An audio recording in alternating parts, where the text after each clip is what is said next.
Bismillahirrahmanirrahim. Alhamdulillah wassalatu wassalamu ala Rasulillah wa ala alihi wa sahbihi wa man tabi'a huda.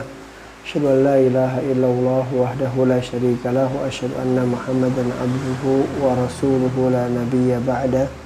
Allahumma salli wa sallim wa barik ala nabiyyina Muhammad wa ala alihi wa sahbihi wa man tabi'a huda. Amma ba'd. Para jemaah sekalian, puji dan syukur selalu kita panjatkan kepada Allah Subhanahu wa taala yang selalu dan senantiasa menganugerahkan kepada kita segala nikmat karunia-Nya. Mudah-mudahan nikmat yang Allah berikan selalu bisa mendekatkan diri kita kepada Allah Subhanahu wa taala, menjadikan kita sebagai hamba yang pandai bersyukur, sehingga Allah pun akan menambahkan nikmat-nikmatnya kepada kita. Para jemaah sekalian, di dalam pembahasan beberapa waktu yang lalu kita telah menjelaskan bahwa di antara hak seorang muslim dari saudaranya yang muslim adalah idza laqitahu fasallim alaihi. Apabila engkau bertemu dengannya, maka hendaklah engkau memberi salam kepadanya.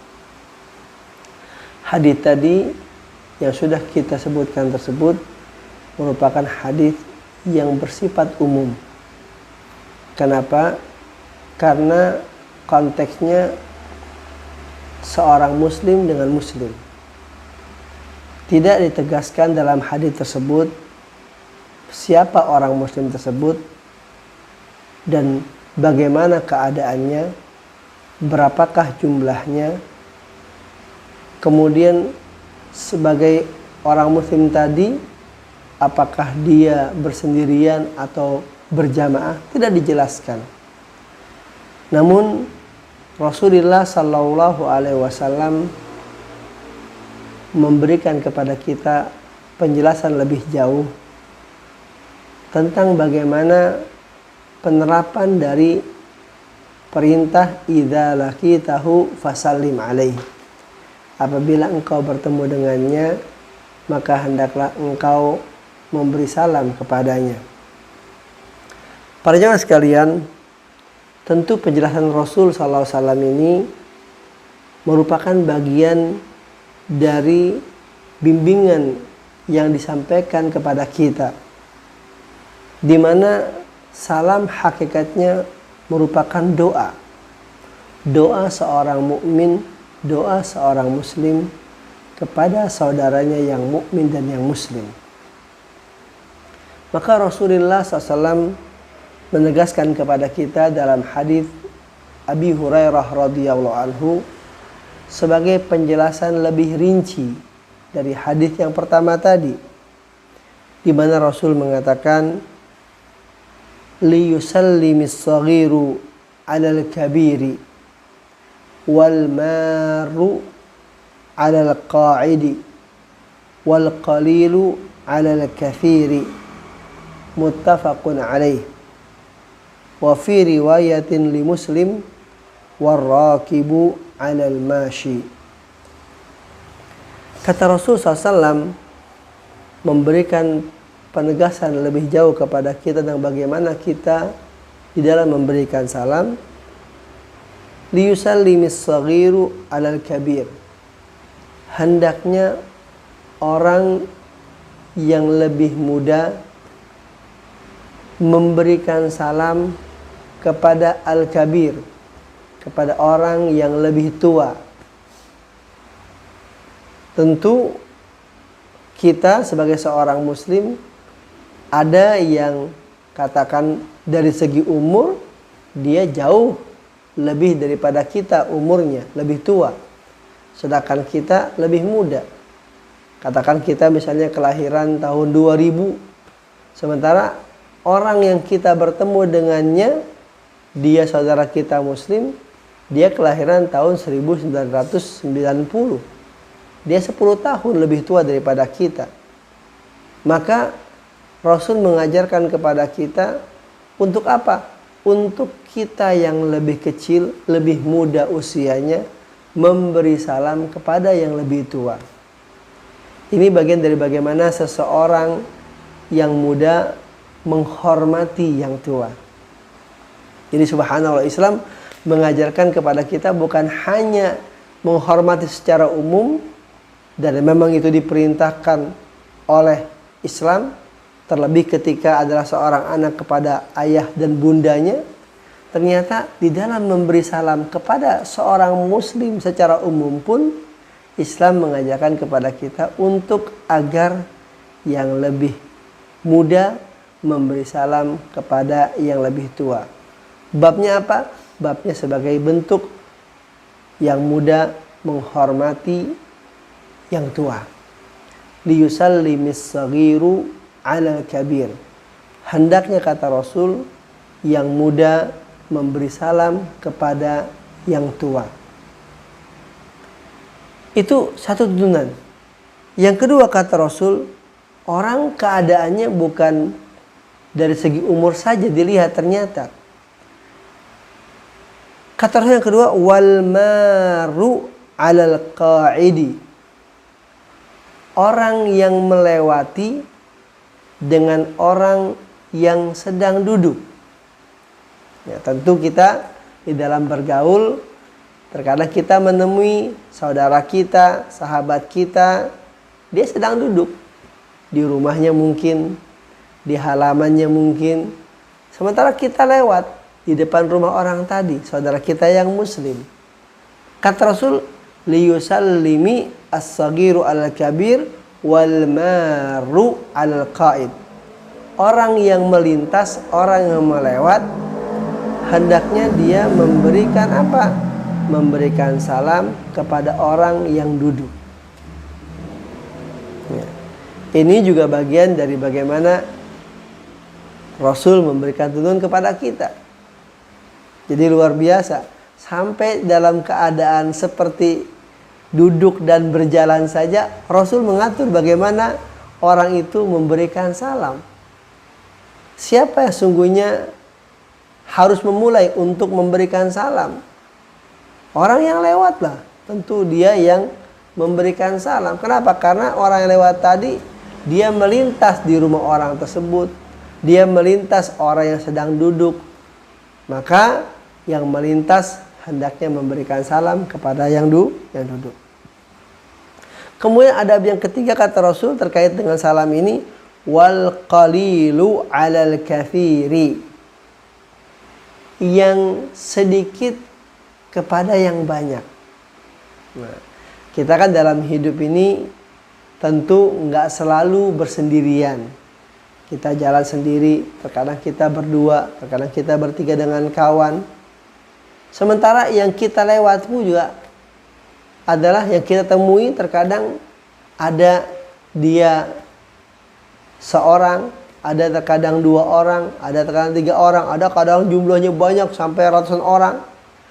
Maka Rasul mengisyaratkan kepada kita adalah wal qalilu 'alal katsiri. Hendaknya yang sedikit memberi salam kepada yang banyak. Jadi nilai banyak itu juga ada maknanya dalam beberapa kriteria yang diatur dalam Islam. Walaupun sesungguhnya tidak selalu yang banyak itu didahulukan. Tapi secara umum ada dalil-dalil yang mengisyaratkan bahwa yang banyak itu memiliki keistimewaan. Di antaranya dalam masalah salam ini. Kalau ada, katakan kita berdua melewati saudara kita yang jumlahnya 10, maka kita yang berdua ini memberikan salam kepada mereka yang 10. Wal qalilu 'alal katsir. Yang sedikit kepada yang banyak. Ini adalah tuntunan yang ketiga. Yang keempat, tuntunan Rasul katanya adalah, setelah tadi disebutkan begitu, hadis tersebut diriwayatkan oleh Imam Bukhari, Imam Muslim.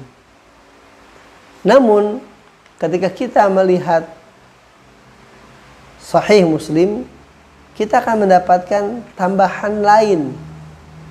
Jadi riwayat seperti tadi dengan 3 poin, yang muda memberi salam kepada yang tua, kemudian yang melewat, yang melintas kepada orang yang sedang duduk, Kemudian yang ketiga, yang sedikit kepada yang banyak. Itu riwayat Bukhari, riwayat Muslim seperti itu. Ternyata di dalam riwayat Imam Muslim ada tambahan. Bukan hanya dengan 3, kata Imam Muslim, dalam riwayat yang lain disebutkan warraqibu 'alal mashi. Warraqibu 'alal mashi. Ada seorang terkadang dia berkendaraan, sementara ada orang yang berjalan kaki. Dan itu keadaan kita. Ya. Kata Rasul, hendaknya orang yang berkendaraan memberi salam kepada orang yang berjalan kaki. Kenapa begitu? Tentu ini bagian daripada tawadhu. Orang yang berkendaraan dari segi keadaan dia, ini menunjukkan dia memiliki sesuatu yang lebih ketimbang orang yang berjalan. Karena orang yang berkendaraan, dia berarti sedang dalam posisi dengan apa yang dimilikinya. Walaupun sekarang mungkin bisa jadi bukan milik dia kendaraan tersebut, tapi mungkin dia nyewa dan sebagainya. Tapi dari segi umumnya bahwa keadaan orang yang berkendaraan itu nilainya lebih daripada orang yang berjalan. Maka Rasul mengajarkan kepada kita untuk agar orang yang berkendaraan ini memberikan salam. Supaya apa? Supaya tidak timbul rasa sombongnya, supaya tidak timbul rasa angkuhnya. Dan dia harus paham bahwa sungguhnya hal yang menjadi keadaan dia dengan berkendaraan tadi itu bagian daripada nikmat Allah yang tidak membuat patut baginya untuk bersifat sombong dan angkuh. Sehingga Rasul mengisyaratkan kepada dia untuk apa? Untuk memberi salam kepada orang yang berjalan kaki. Para jemaah sekalian, ini adalah merupakan 4 uraian dari bagaimana Rasul memerintahkan kepada kita dalam salam tadi.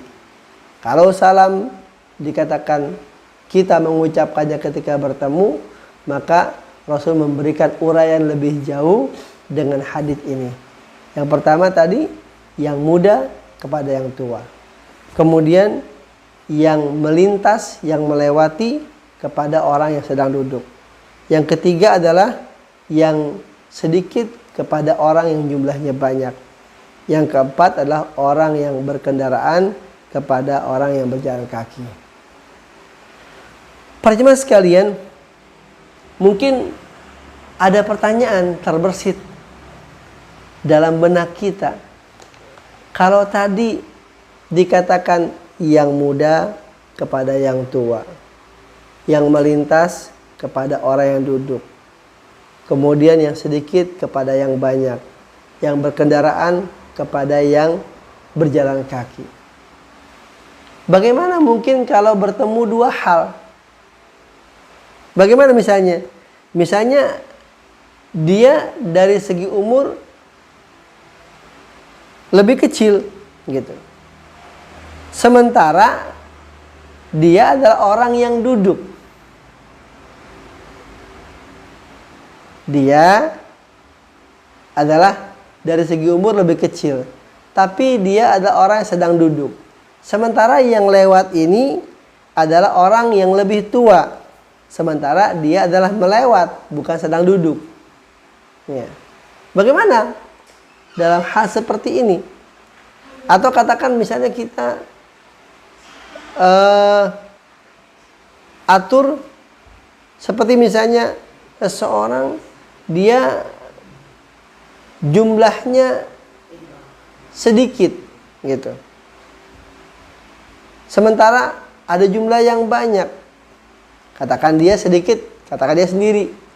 Ada jumlah yang banyak itu katakan bertiga, berempat gitu. Sementara kalau kita lihat pada hadis tadi, yang sedikit ini memberi salam kepada yang banyak.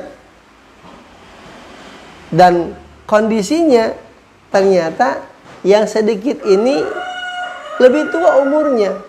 Dia katakan berumur 40 tahun. Sementara yang bertiga ini masih berumur 15 tahunan. Bagaimana untuk mempersiapkan seperti ini? Rasul memberikan isyarat yang lain dalam hadis. Apa kata Rasul? Bahwa Rasul mengisyaratkan sebaik-baik kalian adalah orang yang lebih dahulu untuk memberikan salam. Jadi kalau terjadi posisi seperti tadi, maka tentu kembali kepada kaidah awal bahwa yang terbaik tentu yang lebih awal. Kenapa? Karena hakikatnya orang yang memberikan lebih awal untuk dengan salamnya tadi, hakikatnya dia memiliki keistimewaan lebih karena dia memiliki nilai yang tidak dimiliki oleh saudaranya. Dalam artian dia punya keinginan agar apa? Agar yang namanya selamat itu Allah anugerahkan kepada saudaranya. Sehingga Rasul mengatakan tadi bahwa khairukum man bada'a bis salam atau kama qala, sebaik-baiknya adalah orang yang memulai dengan salamnya. Jadi hadis yang kita baca tadi sesungguhnya bukan aturan yang permanen, ya kan? Namun itu aturan yang ada.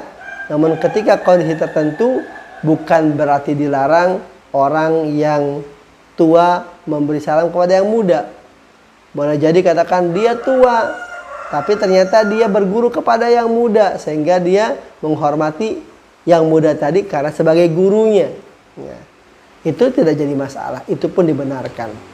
Kalaupun tadi yang muda memberikan salam kepada yang tua walaupun dia ilmunya lebih hebat, tapi karena ini orang tua, dia adalah memberi salam kepada yang tua, bagian daripada juga kita merendahkan diri di hadapan orang yang lebih tua daripada kita. Para jemaah sekalian, ini adalah beberapa tuntunan dari Rasul SAW tentang bagaimana kita memberikan salam. Ada hadis lain juga yang juga masih berkaitan dengan salam, yaitu hadis yang diriwayatkan oleh Imam Ahmad dan juga Imam Al-Baihaqi dari sahabat siapa? Dari sahabat Ali ibn Abi Thalib radhiyallahu anhu, di mana Rasulullah SAW memberikan isyarat lebih daripada yang tadi yang sudah kita baca di hadis yang ke-7 tadi dari kitab Jami' di Babul Adab. Di hadis yang ke-8 Rasul mengatakan yujzi'u 'anil jama'ati idza marru an yusallima ahaduhum wa yujzi'u 'anil jama'ati an yarudda ahaduhum.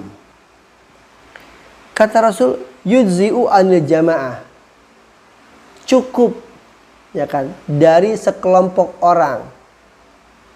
Katakan dia bertiga, dia berempat, dia berlima, dia bersepuluh. Cukup apabila ada sekumpulan orang ini yang tadi jumlahnya dikatakan jamaah lebih daripada satu. Kata Rasul, yujzi'u 'anil jama'at idza marru, apabila mereka ini melewati orang lain, mereka bertemu dengan orang lain, an yusallima ahaduhum, cukup salah seorang di antara mereka yang memberikan salam. Jadi bukan harus ini 10 orang nih, lalu mereka mengucapkan salam bareng-bareng, enggak mesti. Kalau mereka adalah memang jumlahnya banyak, tadi berjamaah, ketemu dengan orang yang mungkin jamaahnya lebih besar, tidak perlu ini kayak rame-rame, yuk kita 10, ya kan, untuk ucap salam kepada mereka yang 30, enggak mesti harus begitu. Cukup kata Rasul diwakili dari yang 10 tadi oleh seseorang. Lalu bagaimana dalam menjawabnya? Kata Rasul, wa yujzi'u 'anil jama'ati an yarudda ahaduhum. Begitu pula cukup dari sekelompok jamaah tadi yang jumlahnya lebih daripada satu, an yarudda ahaduhum, untuk menjawabnya pun cukup salah seorang di antara mereka. Ini menunjukkan kepada kita bahwa sunnah salam itu merupakan sunnah yang diajarkan oleh Rasul, bukan ketika kita bersendirian saja, namun ketika kita berjamaah dengan kawan-kawan kita pun tetap kita disunahkan untuk mengucapkan salam. Para ulama hampir dikatakan sepakat tentang bahwa menjawab salam itu adalah hukumnya wajib. Namun ketika seseorang memberi salam, sementara yang diucapkan salam tadi kepada orang yang begitu banyak, maka sungguhnya kewajiban salam yang tadinya merupakan fardu ain, ketika banyak maka menjadi adalah fardu kifayah. Jadi kalau katakan kita nih bertemu satu dalam satu, kita bertemu dengan saudara kita, kita sendirian, dia sendirian, maka tentu menjawab salam hukumnya adalah wajib. Memberi salam hukumnya sunnah. Tapi ketika kita dalam keadaan berjamaah, memberi salamnya hukumnya tetap sunnah, sedangkan untuk menjawabnya adalah menjadi sesuatu yang bukan lagi fardu ain tapi fardu kifayah. Berdasarkan hadis tadi, karena Rasul mengatakan yujzi'u anil jama'ati an yarudda ahaduhum. Maka cukup dari sekelompok orang tersebut salah seorang di antara mereka yang menjawabnya. Ya sesungguhnya kalau kita misalnya katakan sedang berada di dalam sebuah pertemuan, kemudian kita mengucapkan salam, kemudian lalu kita lihat dari jamaah ini ya kan tidak menjawab salam kita secara seluruh, sebetulnya itu sudah tidak menjadi masalah gitu kan. Terkadang kan orang suka ketika melihat orang memberikan salam ya kan, kemudian lalu salam yang diucapkan mungkin dijawab oleh sebagian orang, dia ingin apa? Ngulangi lagi salamnya, ngulangi lagi salamnya. Sebetulnya nggak disunahkan seperti itu. Ya. Karena memang hadisnya mengatakan cukup apabila seseorang dari ya kan mereka saja yang menjawab. Jadi ini harus dipahami oleh kita. Ya. Walaupun kalau mereka bisa jawab semuanya tentu lebih utama gitu kan. Tapi jangan menjadi sesuatu yang kayaknya budaya. Orang merasa kadang kurang puas kalau misalnya kata yang jawab salamnya dia hanya sebagian. Ya, hadis tadi mengatakan cukup gitu. Namun makna cukup tadi bukan berarti juga dilarang. Tapi jangan kita akhirnya selalu minta, saya ulangi lagi nih salamnya. Kenapa? Karena jamaah nggak jawab kecuali sedikit, ya kan. Akhirnya jadi kayak main-mainan. Nah ini kan nggak benar juga, gitu. Kita tidak mengharapkan dengan salam yang kita ucapkan kan doa, gitu kan. Jadi hendaknya dituntun para jamaah yang mungkin belum mengerti untuk mereka bisa mengerti tentang bagaimana adab dalam masalah salam ini. Para jemaah sekalian, saya katakan tadi di awal bahwa salam sesungguhnya merupakan doa. Doa seorang mukmin kepada saudaranya yang mukmin. Maka Rasul di dalam hadis yang lain, yaitu hadis Abi Hurairah juga, Rasul mengatakan la tabda'u al-yahuda walan nasara bis-salam. Kata Rasul, janganlah kalian memulai kepada orang Yahudi walan nasara dan juga kepada orang Nasrani bisalam dengan ucapan salam. Jadi kita di dalam bergaul ya kan, tentu kita tidak hanya hidup bersama saudara kita yang muslim. Ada saudara kita mungkin di mana dia saudara kita dalam artian dia manusia gitu kan, orang gitu. Sementara dia bukan orang muslim, dia orang kafir. Dia bukan orang muslim, dia Yahudi, dia Nasrani ataupun yang lainnya. Dan itu sesuatu yang lumrah dalam kehidupan dunia. Hatta di zaman Rasul pun tidak seluruh orang yang hidup bersama Rasul semuanya muslim. Ada pula orang Yahudi, ada pula orang-orang yang kafir, ada orang-orang yang musyrik. Maka Rasulullah SAW memberikan tuntunan kepada kita, la tabda'u al-yahuda walan nasara bisalam. Jangan memulai kepada mereka yang kafir tadi dengan ucapan salam. Karena salam itu doa. Namun bukan berarti lalu kita bertemu dengan dia lalu kita tidak bersikap baik. Selama adalah dia sebagai orang yang tidak menyakiti kaum muslimin, dia tidak mempersulit kaum muslimin, dan dia adalah orang yang secara zahir adalah baik, maka Islam tidak mengajarkan kepada kita bersikap yang buruk kepada mereka. Kenapa? Karena itu bisa mencerminkan yang salah bagi mereka yang kafir. Dengan sikap yang kita lakukan terhadap dia, dengan sikap yang tidak pernah katakan bertegur sapa, berbuat baik kepada dia, ya, tentu ini akan memberikan efek yang kurang baik. Padahal Islam sesungguhnya mengajarkan kepada kita seluruh yang baik. Rasul sangat marah ketika memang ada seseorang yang menyakiti seorang kafir zimmi. Kata Rasul, man adza zimmiyan faqad adzani. Kata Rasul, barang siapa yang menyakiti seorang kafir yang zimmi, di mana dia hidup di lingkungan kaum muslimin, dia adalah menjadi tanggung jawab kaum muslimin, faqad adzani, kata Rasul, maka sungguhnya dia telah apa? Menyakiti aku. Jadi Rasul memberikan juga peringatan kepada kita, walaupun mereka adalah orang-orang kafir, di mana kita tidak boleh adalah memulai pembicaraan dengan mereka dengan ucapan salam karena memang doa, namun tetap kita diperintahkan untuk berbuat baik, ya kan, sesama manusia. Mudah-mudahan dengan apa yang kita lakukan dari kebaikan tersebut kepada mereka bisa menjadi motivasi sang kafir tadi untuk bisa berislam. Betapa banyak dalam sejarah disebutkan seseorang itu menjadi muslim hanya karena melihat akhlak seorang muslim. Namun betapa banyak pula orang kafir menjadi tambah kekufurannya karena orang Islam yang tidak bisa menerapkan nilai Islam, sehingga tercerminlah bagi orang kafir tersebut, oh Islam ternyata buruk. Padahal naudzubillah, Islam adalah agama yang sangat mulia. Islam adalah jauh daripada hal-hal seperti itu. Hanya orang Islamlah yang mungkin belum bisa menerapkannya, sehingga memberikan efek yang kurang baik untuk agama Allah ini. Mudah Allah Subhanahu wa taala memberikan kekuatan kepada kita di dalam kita hidup ini untuk selalu kita bisa mendekatkan diri kita kepada Allah Subhanahu wa taala dengan selalu beradab dengan adab-adab yang Islami.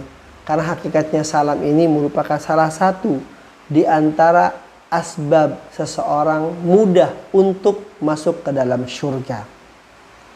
Kenapa? Karena memang hakikatnya kita mengucapkan salam doa. Sementara orang yang kita ucapkan salam tadi, dia akan membalas, memberikan doa pula kepada kita. Inilah ajaran Islam yang luar biasa. Islam mengajarkan kebaikan, diberikan kepada orang lain, dan Islam pun mengajarkan orang lain pun untuk memberikan kebaikan kepada kita. Sehingga dengan saling mendoakan satu dengan yang lain dengan salam tadi, Allah memberikan segala kebaikan untuk kita di dunia dan di akhirat. Ini yang bisa diberikan, mudah-mudahan adab tentang salam ini bisa memberikan satu tambahan ilmu untuk kita di dalam bagaimana kita menerapkan kaidah tentang salam tadi. Demikian, subhanakallahumma bihamdik, asyhadu an la ilaha illa anta, astaghfiruka wa atubu ilaika. Assalamualaikum warahmatullahi wabarakatuh.